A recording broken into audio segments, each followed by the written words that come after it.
Bismillahirrahmanirrahim. Assalamualaikum warahmatullahi wabarakatuh. Yang terhormat Bapak Abdul Rahman, SH, MH, SPD, selaku dosen pengampu mata kuliah kewarganegaraan, serta teman-teman di sini yang telah hadir yang saya cintai. Alhamdulillah, kami dari kelompok 1 diberikan kesempatan untuk memaparkan materi mengenai dinamika demokrasi Indonesia. Sebelum ke pembahasan, izinkan kami memperkenalkan diri. Nama saya Sherin Puan dengan NPM akhir 041 beserta rekan-rekan saya yang telah hadir di sini. Nama saya Nazia Izati dengan NPM 023. Nama saya Dayana Raisa dengan NPM akhir 027. Nama saya Muhammad Dafa Faroreza dengan NPM akhir 036. Nama saya Adelia Ramaceni dengan NPM 039. Nama saya Rafita Fauziah dengan NPM 42.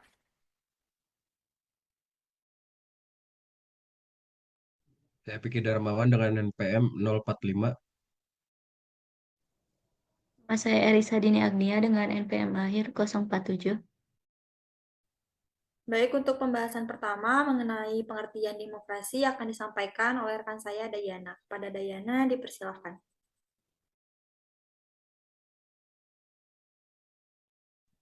Baik, di sini saya akan menjelaskan mengenai demokrasi.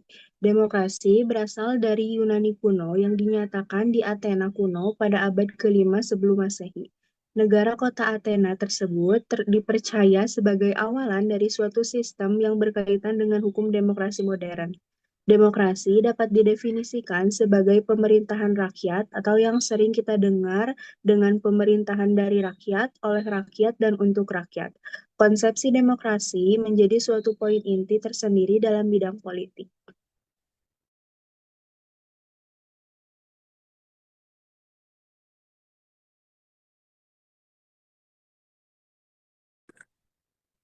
Selanjutnya, di sini saya akan menjelaskan mengenai perkembangan dan perjalanan demokrasi di Indonesia. Yang pertama, ada demokrasi parlementer pada tahun 1945 sampai 1959.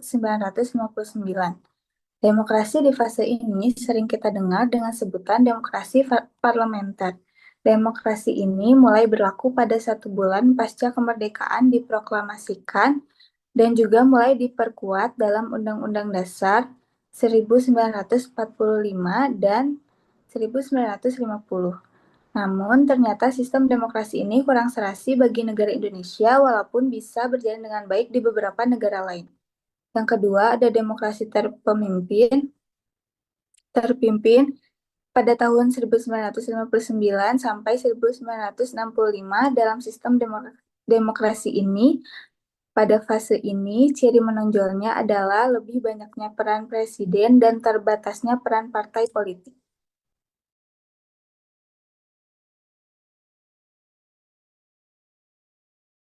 Perkembangan selanjutnya ada demokrasi Pancasila pada tahun 1965 sampai 1998. Pada fase pemerintahan ini muncul sesudah berakhirnya gerakan G30 SPKI. Landasan formil fase ini ialah Pancasila, Undang-Undang Dasar 1945, dan ketetapan MPRS.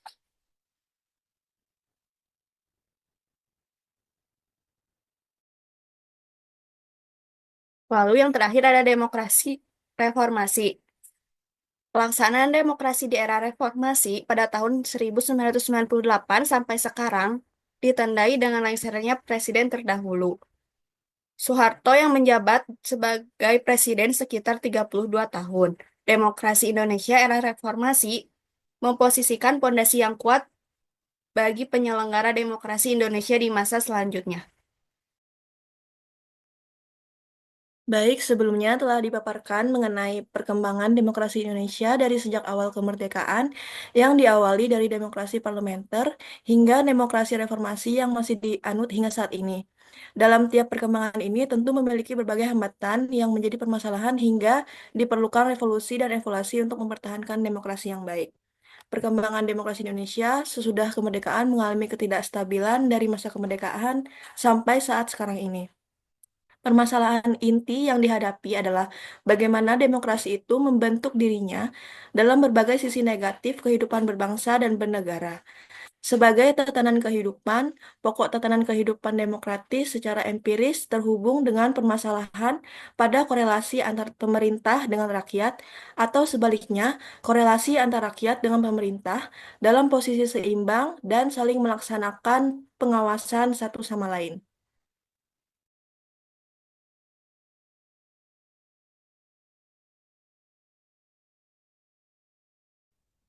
Selanjutnya ada contoh dari demokrasi. Yang pertama yaitu pemilihan umum, kemudian ada yang kedua yaitu kebebasan berbicara dan berkumpul. Untuk yang pertama, ada pemilihan umum. Warga negara memiliki hak untuk memilih pemimpin politik seperti presiden, gubernur, wali kota, dan anggota parlemen berdasarkan pilihan mereka dalam pemilihan umum. Pemilihan ini memberikan rakyat kekuasaan untuk memilih para pemimpin mereka. Selanjutnya ada kebebasan berbicara dan berkumpul. Demokrasi melindungi hak warga negara untuk menyuarakan pendapat mereka, baik secara individual maupun dalam kelompok. Ini termasuk demonstrasi, diskusi terbuka, dan media independen yang memungkinkan berbagai pandangan diungkapkan.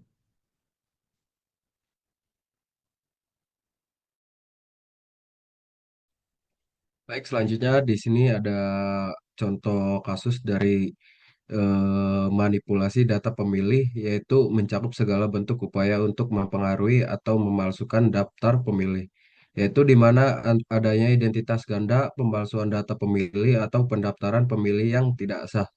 Manipulasi data pemilih terjadi pada pemilu tahun 2004, di mana ditemukan adanya penambahan nama-nama fiktif dalam daftar pemilih tetap atau DPT dengan tujuan untuk mempengaruhi hasil pemilihan.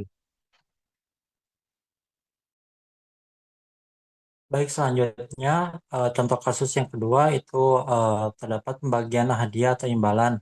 Nah, contoh kasusnya itu di mana adanya pembagian sembako atau barang-barang tanpa alasan yang jelas kepada para pemilih. Itu tuh di pemilu tahun 2014.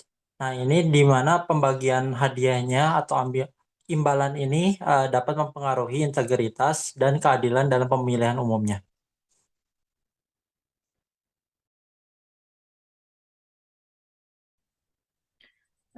Baik, sekian yang bisa kami sampaikan mengenai pemaparan materi kali ini. Kami berharap dengan tersampaikannya materi ini dapat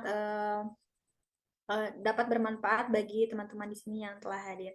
Sekian yang bisa kami sampaikan. Mohon maaf apabila ada salah kata atau salah perilaku selama penyampaian materi berlangsung. Assalamualaikum warahmatullahi wabarakatuh.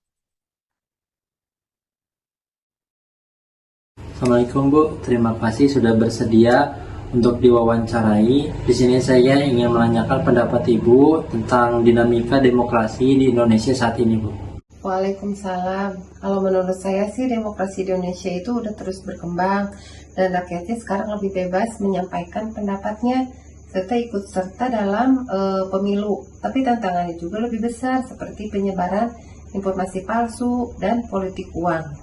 Apakah masyarakat sudah cukup paham akan hak dan kewajiban terhadap sistem demokrasi di Indonesia ini?